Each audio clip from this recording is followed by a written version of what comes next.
Cockroach Janata party ఏ పార్టీకి B team కాదు అంటూ ఉన్నారు అభిజిత్ దీప్కే. అండ్ ముఖ్యంగా తమ వెనుక ఆమ్ ఆద్మీ పార్టీ ఉందన్న వార్తల్ని ప్రచారాల్ని అయితే అభిజిత్ దీప్కే ఖండిస్తూ ఉన్నారు. మరోవైపు అభిజిత్ పై జైపూర్లో దాడి జరిగింది. ఈ దాడి తర్వాత అభిజిత్ దీప్కే మాట్లాడారు. ఒకసారి బయట పేజ్. Hello cockroaches. आज का जो प्रोटेस्ट था वो काफ़ी बड़ा था, काफ़ी सक्सेसफुल था, बहुत ही ज़्यादा जनता आई हुई थी। तो हमारा पीसफुल आंदोलन दिन ब दिन बड़ा होते जा रहा है। और अब मैं बात करना चाहता हूँ जो आज घटना हुई। तो देखिए ये सारे ना टैक्टिक्स है, सारे ना तरीके हैं हम लोगों को डराने के, धमकाने के और मुद्दे से भटकाने के। तो हमें कहीं से भी मुद्दे से नहीं भटकना है। हमारा एक ही मुद्दा है कि धर्मेंद्र प्रधान को रिजाइन करना पड़ेगा। बच्चों के साथ अन्याय हुआ है, जिन बच्चों ने सुसाइड की है उसके लिए उनको तो रिजाइन करना ही पड़ेगा। तो आप एक बार नहीं 10 बार हमले करवाइए, एक नहीं 10 थप्पड़ मारिए, लेकिन फिर भी हम बोलते रहेंगे कि धर्मेंद्र प्रधान आपको तो रिजाइन करना ही पड़ेगा। तो कोई भी डिस्ट्रैक्ट नहीं होइए, अपने मुद्दे पर टिके है। Dharmendra Pradhan should resign and nobody वो चाहे कितने भी हाथ उठा ले, हम अपनी तरफ से हाथ नहीं उठाएंगे। हमारी मूवमेंट पीसफुल है और हम इस मूवमेंट को पीस एंड लव के साथ ही आगे बढ़ाएंगे। And to the haters I want to say get well soon. Hello cockroaches. आज का जो అంటే ఏ పార్టీకి బి టీం కాదు అంటూ ఉన్నారు. మరోవైపు ఆమ్ ఆద్మీ పార్టీ వెనుకుంది అభిజిత్ దీప్కేకి గతంలో ఆప్లో పనిచేసిన అనుభవం ఉంది, వాళ్ళతో టచ్ ఉంది అనేది పెద్ద. అంటే ఆప్ వాలంటీర్ గా పనిచేశారు కనుక ఇప్పుడు దాని స్పోక్స్ పర్సన్ గతంలో ఆప్ లో పనిచేశారు కనుక ఆ చర్చ జరుగుతుంది. ఆప్ వెనకాలంటే ఆప్తోనే పనిచేస్తారు కదా. ఆపే ఢిల్లీలో ఓడిపోయి పంజాబ్ లో తీవ్రమైన ఛాలెంజ్ ఎదుర్కొంటుంటే ఏమైనా ఉంటే ఆ politics, Kejriwal style of politics తో నిరాశ చెందిన వారు వేరే ప్రయత్నం చేస్తుంటారు. కానీ ఆపే చేయిస్తే అంత సీన్ ప్రాప్తుందా అనేది క్వశ్చన్. అలాగే ఇప్పుడు ఫిబ్రవరి 2027లో పంజాబ్ ఎన్నికలు ఉన్నాయి. కేజ్రీవాల్ దూకుడు గతంలో లాగా లేదు ఢిల్లీ ఓటమి తర్వాత. అందువల్ల ఆపే చేయాలనుకుంటే తన పార్టీ పేరిటే చేస్తుంది కదా, ఇంకెక్కువ మైలేజ్ వస్తుంది కదా ఆప్కు. సో ఇది అంటుంటారు. ఇప్పుడు ఆపనే ఎందుకు, ఆల్రెడీ విదేశీ కుట్ర ఉంది అన్నారు. సో మీకు దీని ఆయన అమెరికాలో చదువుకొని వచ్చాడు కనుక విదేశీ కుట్ర ఉంది అన్నారు. విచిత్రమైన మన దేశ ప్రధాని 100 సార్లు విదేశీ పర్యటనలు జరిపారనో గర్వంగా చెప్పుకుంటాం. కానీ విదేశాల్లో చదువుకొని వస్తే విదేశీ కుట్ర అంటాం. డబుల్ స్టాండర్డ్స్ ఇంత దారుణంగా ఉంటే ఎట్లా? సో ప్రైమ్ మినిస్టర్ విదేశాలకు పోతే మనం గర్వంగా చెప్తున్నప్పుడు మన బిడ్డలు విదేశాల్లో చదువుకొని వస్తే మనం దానికి ఎందుకు ఫీల్ కావాలి? దేశద్రోహులుగా ఎందుకు చూడాలి?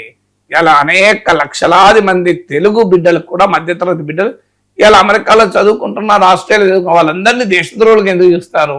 వాళ్ళు కూడా దేశభక్తితో బిడ్డలే కదా. ఏదో మెరుగైన చదువు వస్తుంది, ఉద్యోగం వస్తుంది ఆశతో వెళ్ళారు. లక్షలాది మంది మిడిల్ క్లాస్ ఫ్యామిలీస్ని అలా దేశద్రోహులుగా చిత్రీకరించి అన్యాయంగా వాళ్ళని దేశద్రోహుల ముద్ర వేయడం అనేది ఎట్లా కరెక్ట్ అవుతుంది? ఏం ఫారెన్లో చదువుకున్నారు, మన ఎంఎస్సీ చదువుకుని పోయిన వాళ్ళంతా దేశద్రోహుల, అమెరికాలో ఉద్యోగం చేసే మన బిడ్డలంతా దేశద్రోహుల, వాళ్ళ తల్లిదండ్రులంతా దేశద్రోహుల, అన్యాయం కదా అది. అలా అంటే మిడిల్ క్లాస్ ఫ్యామిలీస్ అందరిని అవమానించడం కదా. అందువల్ల అలా అదైపోయింది, విదేశీ కుట్ర అయిపోయింది. ఇవాళ ప్రశ్నిస్తే నిన్ను అర్బన్ నక్సలైట్ అంటారు, రైతు ఉద్యమం నడిపితే ఖలిస్తాన్ వాదులు అన్నారు, నువ్వు ముస్లిం అయితే ఇస్లామిక్ టెర్రరిస్ట్ అంటారు, నీవు లేదనుకుంటే నువ్వు కమ్యూనిస్ట్ అంటారు, నువ్వు నన్న లేదా ఇప్పుడు సోమవీరాజు తీవ్రవాది అన్నాడు. సో ఇప్పుడు 10 కోట్ల మంది తెలుగు ప్రజలకు నేను ఒక సింపుల్ క్వశ్చన్ అడుగుతున్నా, మీరు నమ్ముతారా సోమవీరాజు? ప్రొఫెసర్ నాగేశ్వర్ తీవ్రవాదా? ప్రొఫెసర్ నాగేశ్వర్ నక్సలైటా? నక్సలైటే కాదు తీవ్రవాది అంట, నేను టెర్రరిస్ట్ అంట. ఇలా నాగేశ్వర్ని టెర్రరిస్ట్ అన్న తర్వాత ఎవరిని ఏమైనా అంటారు కదా. సో మీరు ఏమైనా 10 కోట్ల మంది అంటే తీవ్రవాదుల చేతుల్లో బీజేపీ రాష్ట్ర అధ్యక్షులుగా ఉన్న ప్రస్తుతం ఉన్న రామచంద్రరావు ఓడిపోయారా? నక్సలైట్ల చేతులు ఓడిపోయారా? చెప్పమనండి సోమవీర్రాజును. జనతా పార్టీ 2007, 2009 హైదరాబాద్ ఎమ్మెల్సీ ఎన్నికల్లో 2 సార్లు నక్సలైట్ల చేతిలో ఓడిపోయారు, తీవ్రవాదుల చేతులు. అది ఒప్పుకోమనండి. మొదలు పోనీ కమ్యూనిస్టుల చేతిలో ఓడిపోయారు, అదన్నా ఒప్పుకోమనండి. మళ్ళీ అక్కడ ఒప్పుకోరు. కమ్యూనిస్టుల చేతిలో బీజేపీ 2 సార్లు ఓడిపోయింది హైదరాబాద్. బీజేపీకి ఏం బలమే ఉన్నది అని ఎవరైనా అంటే ఒప్పుకుంటారా? నిజమే కదా, ఓడిపోయింది 2009లో. నాకు రామచంద్రరావుకి కదా డైరెక్ట్ ఫైట్, నేను గెలిచాను కదా. మరి అదన్నా ఒప్పుకోండి, కమ్యూనిస్టులు గెలిచారు హైదరాబాద్లో, మేము ఓడిపోయాం, మాకున్నంత బలం, మా బలంతో పోలిస్తే కమ్యూనిస్టుల బలం చాలా ఎక్కువ, మాకేం బలం ఉందండి అనండి బీజేపీ, నాకు అభ్యంతరం లేదు. సో అందువల్ల లేదంటే చైనా ఏజెంట్ అంటారు, పాకిస్తాన్ ఏజెంట్ అంటారు, లేదంటే హిందూ ద్రోహి అంటారు.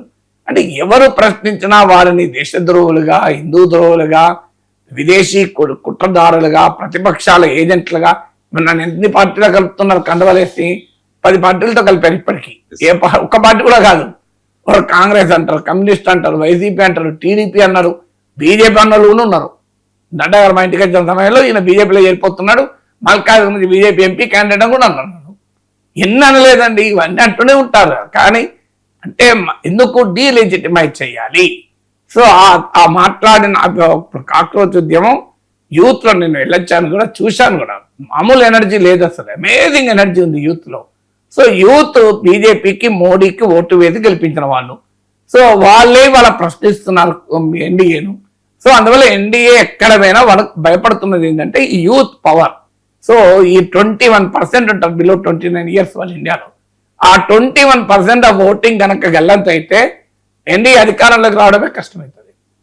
ఆ భయం పట్టుకున్నది కనుక ఈ దాడులు జరుగుతున్నాయి, ఈ భయంకరమైన ప్రచారం జరుగుతుంది. ఎప్పుడైనా గుర్తుపెట్టుకున్న రవిశంకర్, మన పైన దాడి జరుగుతుంది అంటే మన ప్రభావం చాలా ఎక్కువ ఉందని. ప్రభావం లేకపోతే ఎందుకు దాడి చేస్తారు ఎవడన్నా? అవసరమే లేదు కదా. దాడే లేకపోతే ఇప్పుడు 10-15 రోజులు ఆంధ్రప్రదేశ్లో వేరేది ఏమీ లేదు, నా చుట్టూ జరిగింది కదా. అంటే నా ప్రభావం లేకపోతే ఎందుకు పట్టించుకుంటాను? నన్ను ఎవరు రాజస్థాన్లో పట్టించుకున్నారు, మధ్యప్రదేశ్లో పట్టించుకున్నారా, తమిళనాడులో, కర్ణాటకలో నన్ను ఎవడో పట్టించుకున్నారా? ఎందుకు ఇక్కడే పట్టించుకుంటానంటే ఇక్కడ ప్రభావం ఉందనే పట్టించుకుంటున్నారు, లేదా ఎందుకు పట్టించుకుంటారు? So we should feel happy. Abhijit Deep కూడా హ్యాపీ ఫీల్ కావాలి. ఆయన ప్రభావం చాలా ఎక్కువ ఉంది కనుక ఆయన కొడుతున్నారు, ఆయన జైల్లో ఎత్తారని అంటున్నారు, ఆయన విదేశ ద్రోహి అంటున్నారు, ఆయన బి టీం అంటున్నారు. సో ఈ షుడ్ బి హ్యాపీ. ఎప్పుడు కూడా మన ఇంపాక్ట్ ఎంత ఎక్కువ ఉంటే అంత ఇతరులు భయపడతారు కదా. భయపడితేనే కదా మన మీద పట్టుకునేది. తమిళ అన్నా డిఎంకే నన్ను ఏమైనా తిట్టినరా? విజయ్ టీవీకేలు నన్ను ఏమైనా అన్నారా చెప్పండి మీరు? అనలేక కర్ణాటక బీజేపీ ఏమన్నా అన్నదా? కర్ణాటక కాంగ్రెస్ ఏమన్నా అన్నదా? ఎవరు ఎందుకంటలేరు? వాళ్ళు ఎందుకంటలేరు? వీళ్ళు ఇక్కడే ఎందుకంటారు? ఇక్కడ ప్రభావం ఉంది. So we should feel happy కదా, నా ప్రభావం ఇంతుంది అని.